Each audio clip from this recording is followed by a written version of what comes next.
बिस्मिल्लाहिर्रहमानिर्रहीम। व्यूवर्स अस्सलाम वालेकुम। आप हमारा यूट्यूब चैनल देख रहे हैं, उम्मीद है आप खैरियत से होंगे। व्यूवर्स, जो करप्शन है, स्मगलिंग है, माफियाज हैं, आज थोड़ी सी उसकी बात करेंगे। और हमारे सीनियर सहाफ़ी हैं सनाउल्लाह साहब, उन्होंने इसके ऊपर एक बड़ा तफसीली वीलॉग भी किया है।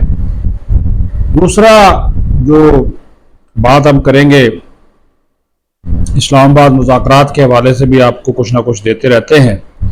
आज बड़ा अहम राब्ता हुआ है, लेकिन डेडलॉक बरकरार है।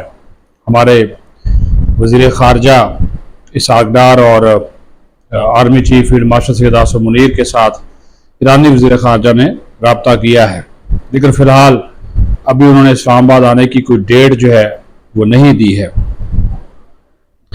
ये जो कहानी है स्मगलिंग की और माफियाज की, और माफियाज आपको पता है कि ताकतवर माफियाज जो है वो तो ताकत के वानों में भी पहुंच जाते हैं। और इसी तरह ये स्टोरी जो सनाउल्लाह साहब ने बताई है, ये कोई तकरीबन कोई 400 किलोग्राम चांदी की स्टोरी है, जिसकी इंक्वायरी जो है वो अब आखिरी मराहल में है। चेयरमैन FBI को जो है वो इसकी रिपोर्ट पेश की जा चुकी है, और बड़ा ड्रामाई अंदाज में, फिल्मी अंदाज में इस चांदी को जो है वो गायब किया गया। और इसमें हैरत अंगेज तौर पर कस्टम के जो मुलाजमीन थे वो इसमें जो है वो मुलव्वस जो है वो निकले हैं। बाकी तो वो उन्होंने बता ही दिया सनाउल्लाह साहब ने अपने वीलॉग में। बहरहाल ये कोई 700 kg की जो चांदी थी, ये मुख्तलिफ ऑपरेशन जो किए गए स्मगलिंग की रोकथाम के लिए बलोचिस्तान में, एक बड़े जिम्मेदार ऑफिसर वहाँ पे लगाए गए थे नवंबर 2025 में। उन्होंने तकरीबन कोई 25 के करीब इंटेलिजेंस बेस्ड ऑपरेशन किए हैं और 12 अरब रुपए की जो रिकवरी उन्होंने की है इन ऑपरेशन के दौरान, स्मगलिंग रोकी है। उस ऑफिसर को भी तब्दील करने की बड़ी कोशिशें की गई, लेकिन फील्ड मार्शल सैयद आसिम मुनीर खुद इस मामले में बड़ा वो रखते हैं कि कोई स्मगलिंग के खात्मे के हवाले से, और हुकूमत ने भी और वज़ीर-ए-आज़म ने भी इस हवाले से बड़े इक़दाम उठाए हैं, तो उनकी वो ख्वाहिश जो है वो पूरी नहीं हो सकी। लेकिन वो माफियाज, जिस तरह मैंने कहा ना, वो ताकत के वानों में पहुंच जाते हैं पैसे देकर। आपको पता है कि सबको पता है, पैसे देकर खैबर पख्तूनख्वा बलोचिस्तान से जो सेनेटर आते हैं, नाम मैं किसी का नहीं लेता, लेकिन पैसा, अच्छा खासा पैसा चलता, करोड़ों अरबों रुपए एक सेनेट की सीट के लिए बिकते हैं। तो वो कोई चांदी, वो कोई 700 kg चांदी थी जो कि रिकवर की थी। बाकी भी उसमें कोई अशिया थी, तो असला, ड्रग्स वगैरह। तो वो चांदी कोई 700 उनके पास रखने की जगह नहीं थी, तो उन्होंने पाकिस्तान मिंट को फोन किया, जो कस्टम वाले साहब थे कोयटा में। तो उन्होंने कहा जी इसको आप ले जाएं और कौमी खजाने में जमा कराएं, या इसको आप डाल लें तो बेच दें। तकरीबन कोई 35-40 करोड़ रुपया इसकी मालियत थी, 400 kg। ओवरऑल ये 700 थी। तो ठीक है जी, तो इसको जब शिफ्ट किया जा रहा था, वो एक प्रोसेस मुकम्मल हुआ, वो सारी कहानी आ चुकी है जी। वो कोयटा से एयरपोर्ट गया है, एयरपोर्ट से फिर जनाब वो लाहौर एयरपोर्ट आई और फिर वहां से आगे लाई गई। लेकिन वो पता चला कि वो जब वो लाहौर पहुंची है और मिंट वालों के पास पहुंची, तो DG मिंट ने फोन करके बताया कि जनाब इसमें तो 700 kg नहीं है। इसमें उन्होंने बताया कि जनाब ये जो आप बता रहे हैं, इसमें जो है वो तकरीबन, उसने कहा कि 298 kg इसमें चांदी है और 400 kg लेड है। ठीक है जी, वो पीतल शीतल जो जनाब होता है पुराना, तो वो है, उससे उसको बदल दिया गया। अब वो सारे परेशान हो गए। तो वो एक ड्रामाई अंदाज था, फिल्मी अंदाज था, जिस तरह बॉलीवुड की फिल्में इंडस्ट्री में नहीं बनती, वो लगता ही है कोई कस्टमर जो एहलकार था वो भी इसमें मुलव्वस था। वो बार वो उसकी CCTV फुटेज चेक की, लाहौर में भी कुछ उसमें कोई तब्दीली नजर नहीं आई। कोयटा एयरपोर्ट की फुटेज चेक की CCTV, उसमें कोई तब्दीली नजर नहीं आई। लेकिन जब सेफ सिटी कोयटा की फुटेज चेक की गई तो पता चला कि ये वहां पे तब्दीली जो है वो हुई है, वहां सेफ सिटी कोयटा। ठीक है जी, उसके में पता चला कि वो 3 गाड़ियों में ले जाई गई, और उसमें जो 3 गाड़ियां थी उसमें 2 सरकारी थी और एक जो निजी गाड़ी थी। जो निजी गाड़ी कस्टम की एहलकार की थी, कि समीउल्लाह का नाम बताया गया, वो जो इस एहलकार की वो गाड़ी थी, उसमें वो एक गली में मुड़ जाती है, वहां पे एक और गाड़ी खड़ी होती है। तो उस गाड़ी में ये जो 400 kg है वो रख दी जाती है, क्योंकि वो जो 400 kg चांदी थी इस निजी गाड़ी में मौजूद थी, और 298 kg एक में थी, 400 इस निजी गाड़ी में थी, और 298 सरकारी गाड़ी में थी। ठीक है जी। एक वहाँ पे वो पुलिस वालों की या कस्टम वालों की अपनी गाड़ी थी, 3 टोटल गाड़ियां थी। तो वो जो निजी गाड़ी थी इसमें 400 kg और वो कस्टम का एहलकार की अपनी गाड़ी थी। तो वो एक गली में सेफ सिटी में वो फुटेज नजर आई, तो वो जनाब एक गली में मुड़ जाता है, वहां पे एक दूसरी गाड़ी खड़ी होती है, वहां पे वो असल चांदी उतार के उस गाड़ी में डालता है। उस गाड़ी वाला जो है लेड जो है उतनी ही मिकदार में लेड जो है वो रख देता है, वो जनाब आगे एयरपोर्ट फिर सारा वो प्रोसेस मुकम्मल करके आते हैं। बहरहाल जब उसकी इंक्वायरी होती है तो उनको वो गिरफ्तारियां हो जाती हैं। जो दो कस्टम के एहलकार हैं वो गिरफ्तार कर लिए जाते हैं, FIR अंदराज हो जाती है। और चेयरमैन FBR जो है वो कोई आयशा वानी साहबा हैं, कस्टम इंस्पेक्टर, उनकी सरबराही में एक इंक्वायरी कमेटी बनाती हैं और उन्होंने भी ये सारा मामला जो है उसके बाकायदा डॉक्यूमेंट वगैरह मौजूद है, उन्होंने भी ये सारा मामला बता दिया। सनाउल्लाह साहब के मुताबिक चेयरमैन FBR की जानब से फिर खत लिखा जाता है DGFIA को और एक जॉइंट जो इन्वेस्टिगेशन टीम है वो बना दी जाती है, जिसमें इंटेलिजेंस के लोग हैं, पुलिस है, FBR है और कस्टम के लोग भी शामिल है, ताकि इसके ये मामला जो है इसकी तह तक पहुंचा जा सके। और इसमें बड़े बड़े लोग जो थे मुलव्वस थे। अब मामला ये नहीं है कि वो आप कस्टम के बड़े बड़े जो एक एहलकार भी होता है, बड़े अमीर करीब ये लोग होते हैं और वहां पे तो पोस्टें बिकती हैं। ये 35-40 करोड़ रुपया कोई अहमियत नहीं रखता किसी भी कस्टम के मुलाजिम के लिए, ये भी आपको बता दूं। जब क्लियरेंस आप करते हैं स्मगलिंग के माल की, और अभी भी बिक रहा है, देख ले, पेशावर है, पिंडी है, इस्लामाबाद में बिक रहा है कस्टम का माल, ठीक है।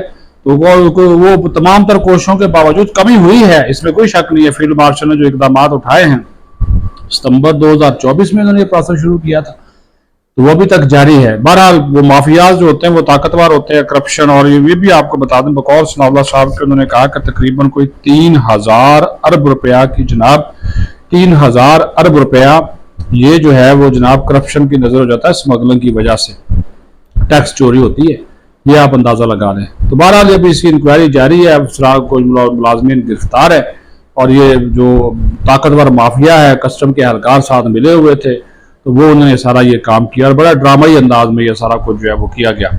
तो मैंने बताने का मकसद ये था कि देखने कि पाकिस्तान एक 3000 अरब रुपया कम नहीं, एक तरफ हमारा रेवेन्यू टारगेट पूरा नहीं होता, इसी वजह से FBR को इस वक्त भी 600-700 अरब रुपया कमी है और 3000 अरब रुपया टैक्स चोरी हो जाती है सिर्फ ये स्मगलिंग की वजह से। और इस तरह जो कस्टम के एहलकार करते हैं, और वज़ीर आज़म ने तो कहा था कि एक्शन ले, FBR जो है ना करप्शन का गढ़ है और उसमें कस्टम में सबसे ज्यादा ये मामला होता है, पैसे देकर लगते हैं और जो मर्जी कर ले। वो कहते जी वो कोई ऐसे कस्टम इंस्पेक्टर थे, वो जनाब अजाखेल का एक इलाका है, उसने एक सियासतदान को 100 कनाल का फार्म हाउस बनाकर दिया था, वो सियासतदान अब भी जिंदा है।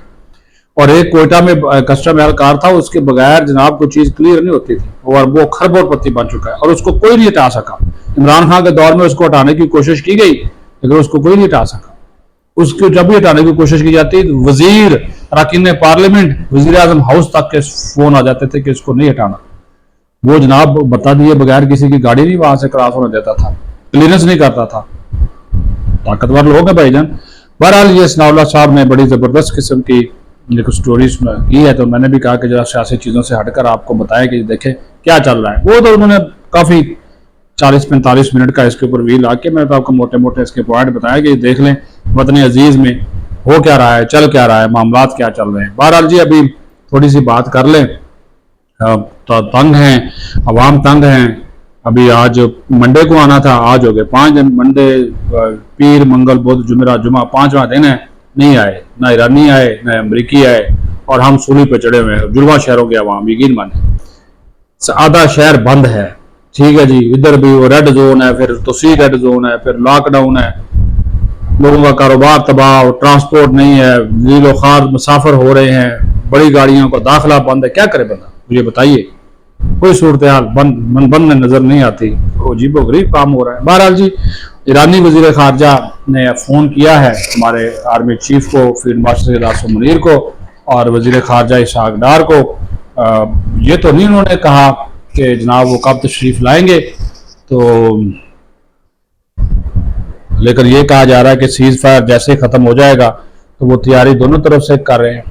अमेरिका भी तैयारी कर रहा है और ईरान भी कर रहा है। ईरान ने तो सीज फायर को माना ही नहीं था, तो अभी मुज़ाकरात का तो कुछ सिलसिला नजर नहीं आता, क्योंकि आज जो टेलीफोनिक राब्ता हुआ हमारे आर्मी चीफ से, फील्ड मार्शल आसिम मुनीर से और इसहाक डार से, उसमें ईरानी वज़ीर खारजा ने इतना लाजमी कहा कि हम पाकिस्तान की जो सफारती कोशिशें उसको सराहते हैं, لیکن اعلامیے میں کہا گیا کہ دونوں رہنماؤں نے امن عمل پر تبادلہ خیال کیا اور دونوں رہنماؤں نے رابطے میں رہنے پر اتفاق کیا. یہ نہیں بتایا کہ وہ ایرانی وفد آئے گا یا نہیں آئے گا. ان کے آپس کے معاملات بڑے چل رہے ہیں وہ اس وجہ سے. لیکن پاکستان نے اندر سے کہا ہوا کہ مہربانی کریں آپ اپنا وفد بھجوائیں, کیونکہ جب ایرانی وفد راضی ہو جائے گا تو پاکستان میں امریکن حکام کو کہہ دے گا امریکی وفد تو تیار بیٹھا ہے پاکستان آنے کے لیے. اور پاکستان کی درخواست پر جنرل ڈونلڈ ٹرمپ نے جنگ بندی میں توثیق کی تھی جس کو ایران نے مسترد کر دیا تھا. ابھی رابطے تو جاری ہیں لیکن ابھی کوئی سٹور بن نہیں پا رہی, لیکن ہم تنگ بیٹھے ہیں. تو وہ جناب یہ بڑی عجیب و غریب بات ہے. تو یہ کیا کریں, حالات و واقعات ایسے بن گئے ہیں تو کچھ سمجھ نہیں آ رہی. اگر اس کے اوپر کچھ بولتے ہیں تو وہ جناب وہ پرچے درج ہو جاتے ہیں. وہ جناب وہ کسی بندے نے لکھ دیا وہ ترنول کے حوالے سے, ترنول کا پھاٹک نہیں ہے, کسی بندے نے وہاں پہ اس کے بارے میں لکھ دیا کہ یہ بھی آبنائے ہرمز ہے, اس کو بھی کھولا جائے. ٹھیک ہے جی, تو وہ اس کے اوپر پرچہ دے دیا پولیس نے. اب آپ اندازہ کریں, جیسے چھوٹی سی بات اس پہ پرچہ دے دیا کہ اس نے یہ کیوں لکھا ہے سوشل میڈیا کے اوپر. یہ تو حال ہے. اب بتا کیا کریں. اب تو الفاظ بھی بڑے تول کے بول کے ہم تو کوشش کرتے ہیں, ہماری تو پارٹی پاک فوج ہے, ہم تو بات بھی وہی کرتے ہیں قومی مفاد کی. ہماری کوئی سیاسی پارٹی نہیں, لیکن جو عوام کو تکلیف ہے اس کی بات تو کرنی چاہیے نا, اس کا بھی کوئی ازالہ کرنا چاہیے. وزیر داخلہ صاحب سے جناب منترا کرتے ہیں, وزیر اعظم سے کھول دیں شہر. جب وہ آ جائیں گے بے شک آپ بند کر, جب وہ اعلان کر دیں گے انہوں نے کرا فوری آ جانا ہے. امریکہ کو 18 گھنٹے لگنے ہیں, ایرانیوں کو بھی 3-4 گھنٹے لگے گا, سر آپ بند کر دیں. جب وہ اناؤنس کرے آپ بند کر دیں, اس وقت شہر بند کریں.